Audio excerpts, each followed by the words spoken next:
I am not cancer. I am not any of that.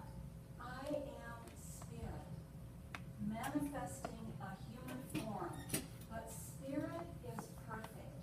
And I simply needed to move my consciousness and know that the truth about me was I was spirit, and that spirit was perfect. So 2 weeks later, I had another CAT scan before they sent me to the oncologist. And in the 2 weeks, I ended up with a 3-inch growth on the intestines and 2 lesions on the liver. And so it was growing really rapidly. And I ended up at the oncologist on a Thursday, and he said, okay, let's begin chemo today. And I said, no, it's Thursday, and I have church on Sunday, and so let's begin on Monday. And he said, no, you don't understand. You have 4th-stage liver cancer. And I said, you don't understand. I'm a minister, and I need to be at church on Sunday.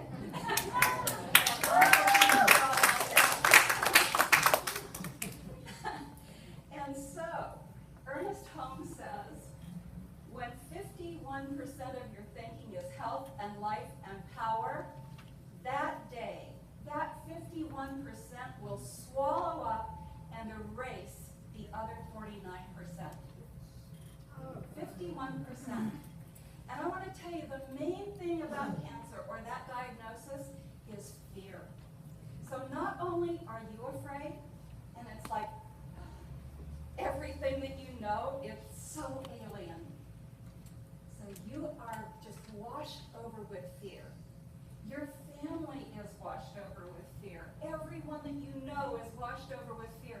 Simply with the word, one word, and they are scared to death. So, when I was asking for treatment, and I called all of my prayers, I called all of the practitioners in my community, I called people that I had been in classes with and said, okay, treat for me. Now, did I tell them the extent of whatever was going on? I didn't. And the reason I didn't was that I wanted them to focus on the healing. I wanted them to know healing for me. And one thing I'd like to remind you is that when you are asking for healing, don't poison the water. Don't tell every single symptom you have. Don't tell what the horrible outcome could be. And when the doctor, I said, well, what's the prognosis? And he said, well, I have 2 patients that are still living with this cancer. And he said, one has been 6 years and one 8 years. And I said, and what are you doing for that? And he said, chemo every month for the rest of your life. And I said, no, that is not the truth about me. I am not believing that.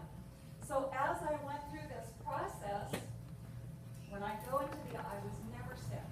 I was never sick. I was never nauseous. I lost my hair in 2.5 weeks. And so in the last couple of years, as you've seen me, I've had a wig. But I finally had enough hair in November to go without a wig. So I'm so thrilled.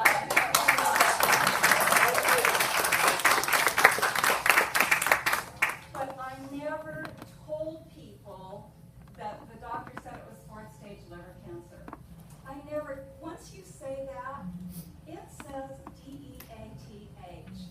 And they are looking for a place to plant you. They are looking for a new minister before you take a second breath. They have all of these things in mind. So I did not tell. I did not share that information.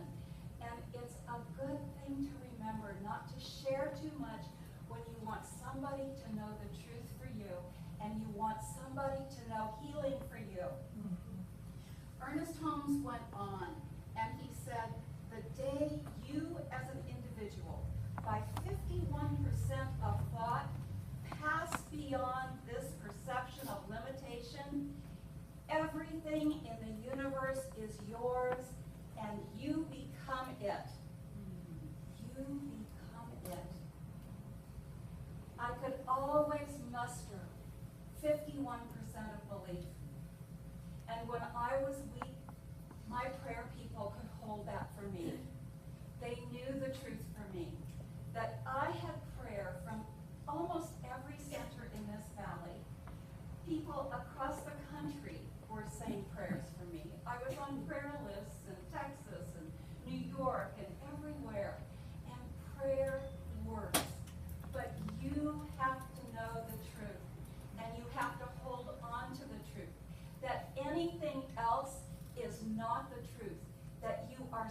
spirit that has manifested a form, and that this form is as perfect as spirit. And you simply have to hold